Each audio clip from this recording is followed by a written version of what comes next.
కాంగ్రెస్ నుంచి తీన్మార్ మల్లన్న సస్పెన్షన్. ఇది ఒక పెద్ద డ్రామా, మీకు చెప్తాను ఆగండి. కాంగ్రెస్ నుంచి తీన్మార్ మల్లన్నని సస్పెండ్ చేశారు. తీన్మార్ మల్లన్న అలియాసు ఏం పేరయ్యా, చింతపండు నవీన్. ఈ చింతపండు నవీను నిన్న కాంగ్రెస్ పార్టీ ఎక్స్పెల్ చేసింది, కాంగ్రెస్ పార్టీ బహిష్కరించేసింది అనమాట. అంటే వేట్ వేసింది ఆయన మీద.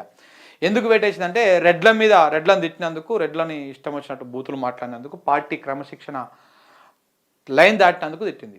ఇదంతా కూడా ఏక్ నెంబర్ డ్రామా. ఇది చింతపండు నవీన్ మీద, తీన్మార్ మల్లన్న మీద వేటు అనేది ఉంది చూసినావా, అది ఏక్ నెంబర్ డ్రామా. రేవంత్ రెడ్డి వీళ్ళందరూ కలిసి చేస్తున్నటువంటి ఒక పొలిటికల్ డ్రామా. అయితే ఇవాళ మాట్లాడలే ఈ ముచ్చట. ఈయన మాట్లాడి కొన్ని నెలలు అయిపోతా ఉన్నది. ఇవాళ మొన్నటిదాకా దళితుల మీద ఎనలేని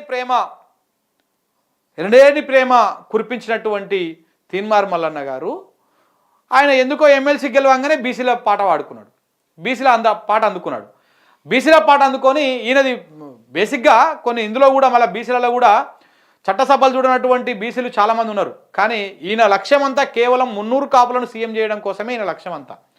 అంటే బీసీలు అంటే 300 కాపులు అనేటువంటి విధంగా ఆయన ప్రయత్నాలు చేస్తూ ఉన్నాడు. సరే, తప్పేం లేదు, వాళ్ళు కావడంలో కూడా ఎవరు అబ్జెక్షన్ చెప్పట్లేదు. కానీ 300 కాపు సామాజిక వర్గాన్ని సీఎం చేయడానికి చాలా ప్రయత్నాలు మొదలుపెట్టిండు. దానికోసం బీసీ ఎజెండాను ఎత్తుకున్నాడు తీన్మార్ మల్లన్న. దానికోసం రకరకాల ప్రయత్నాలు మొదలుపెట్టిండు. ఈ మొదలుపెట్టేటువంటి క్రమం లోపల ఈ చింతపండు నవీన్ ఏం చేసిండంటే రెడ్లని బాగా టార్గెట్ చేసిండు. బీసీలను ఐక్యం చేయాలంటే రెడ్లను బూతులు తిట్టడం అని కాదు, అగ్రవర్గాలను బూతులు తిట్టడం అని కాదు. ఈయన కాంగ్రెస్ పార్టీ అధికారంలోకి రాకముందుకేమో వెలమ సామాజిక వర్గాన్ని దొరలు అని చెప్పేసి వాళ్ళ మీద కొంత వల్గర్ లాంగ్వేజ్ని అలా క్యారెక్టర్ని అసాజ్ చేయడము, వాళ్ళ ఏమంటారు దాన్ని, వాళ్ళ కుటుంబాలని వీళ్ళు పిడికెడు మందే ఉన్నారు, వీళ్ళని ఇట్లా చేస్తాము, వాళ్ళు అట్లా చేస్తాము అని చెప్పేసి చేయడం అనేటువంటి ప్రయత్నంలో భాగంగా చేసిరు. కానీ ఇప్పుడు అధికారంలోకి వచ్చినాక కాంగ్రెస్ పార్టీలో చేరి కాంగ్రెస్ పార్టీలో మళ్ళీ ఇదే తీన్మార్ మల్లన్న రాష్ట్రంలో ఎంతమంది రెడ్డి ఎమ్మెల్యేలు ఉన్నారో ఈ రెడ్డి ఎమ్మెల్యేలు అందరికీ ప్రచారం చేసిండు. ఇంతకుముందు చెప్పుకున్న చూసినావా, ఇక వనపర్తి అమ్మగారు ఉన్నారు, ఆమె పేరు యశస్విని రెడ్డి, ఆమెకి పోయి ప్రచారం చేసి ఆమె సాకలైలమ్మ అని చెప్పేసి ప్రచారం చేసిండు. ఈ సన్నాసి సాకలైలమ్మ అంట, ఆమె సాకలైలమ్మ అంట ప్రచారం చేసిండు. ఇంకా వీటికి వచ్చి ఇప్పుడు మల్రెడ్డి రంగారెడ్డి ఉన్నాడు కదా, మా రెడ్డి వాళ్ళకి పదవి ఇవ్వకపోతే నేను రాజీనామా చేస్తా అంటుండు కదా, ఆయనకు ప్రచారం చేసిండు. ఇట్లా రాష్ట్రంలో ఎంతమంది రెడ్లు ఉన్నారో ఎమ్మెల్యేలు, ఆ రెడ్లందరి దగ్గరికి తిరిగి ప్రచారం చేసింది ఇదే తీన్మార్ మల్లన్న.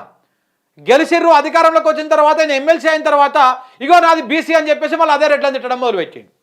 కోమటిరెడ్డి వెంకరెడ్డికి ప్రచారం చేసిండు గెలిపియండి అని, చామల కిరణ్ కుమార్ రెడ్డికి ప్రచారం చేసిండు గెలిపియండి అని, రెడ్లందరికీ ప్రచారం చేసింది ఇదే తీన్మార్ మల్లన్న. గెలిచిన తర్వాత రెడ్ల మీద బూతులు తిడుతూ బీసీలను ఏకం చేయాలన్నటువంటి దాంతో రెడ్లను బూతులు తిట్టే కార్యక్రమాన్ని మొదలుపెట్టుకున్నాడు. ఇప్పుడు ఇదే బీసీ ఉద్యమాన్ని ఆర్కిస్టయ్య కొన్ని దశాబ్దాలుగా నడిపించుకుంటూ వస్తున్నాడు. చాలామంది వీళ్ళందరూ కూడా ఎవరైనా తిట్టిర్రా ఈ రకంగా రెడ్లని, అగ్రవర్ణాలని?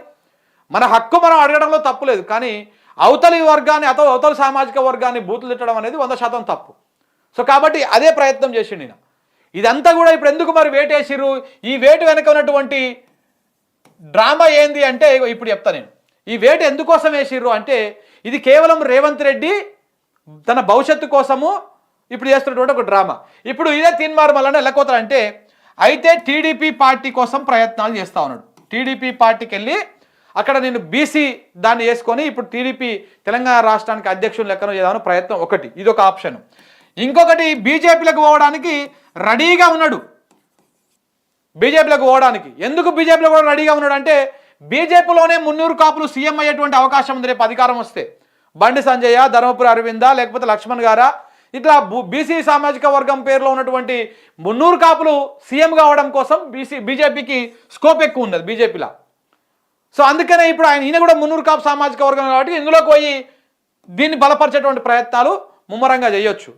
రెండో ఆప్షన్. మూడవ ఆప్షను ఇదే బీసీ నినాదంతో ఒక పార్టీ పెట్టి ఆ పార్టీ లోపల దీన్ని బీసీలు మొత్తం ఏకం చేయాలనే ప్రయత్నము ఇంకొకటి. ఇది వెనకాల ఉన్నది మొత్తము రేవంత్ రెడ్డి.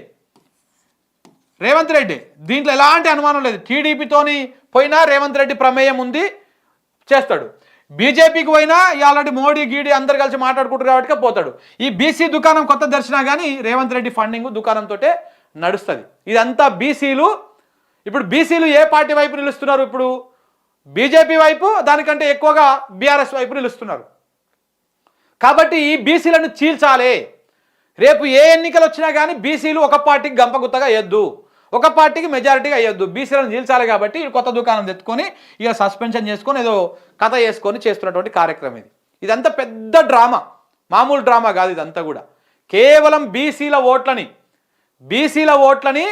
చీల్చడం కోసము ఒక కొత్త రకమైనటువంటి దాంతో వచ్చిండు మన తీన్మార్ మల్లన్న, రేవంత్ రెడ్డి, ఈ బ్యాచ్ అంతా కలిసి కూడా.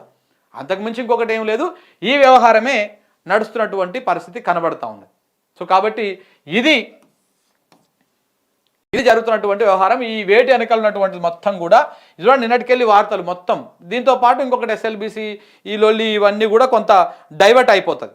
సో కాబట్టి బీసీ వాదాన్ని నిక్కచ్చిగా మోసిన వాళ్ళందరూ సైడ్కి వెళ్ళిపోయారు.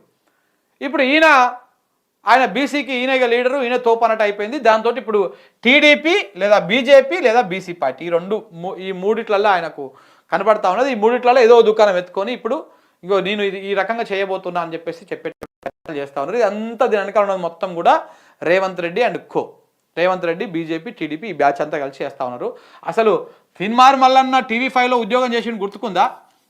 ఈ టీవీ5లో ఉద్యోగము, చంద్రబాబుతోటి పెద్ద పెద్ద ప్యానెళ్ళు కొనిపించుకోవడం, చంద్రబాబుతోటి 20 లక్షల చెక్కులు, ఇవన్నీ కథలు అప్పట్లో వచ్చిన ఆరోపణలు అన్నీ కూడా నిజమే అనిపిస్తూ ఉంది ఇవన్నీ చూస్తూ ఉంటే. సో కాబట్టి ఇవన్నీ కూడా కింతకు తెలంగాణ సమాజము వాస్తవాలు తెలుసుకోవడానికి జరుగుతున్నటువంటి వ్యవహారం ఇదంతా కూడా. సో కాబట్టి రేపు తొందరలోనే చెప్తాడు కదా ఆయన ఏ పార్టీలకు పోతున్నా, ఎక్కడ పోతున్నా అనేది. అప్పుడు తెలుస్తుంది, ఇంకా క్లియర్గా అర్థమయ్యేటువంటి అవకాశం ఉంటుంది.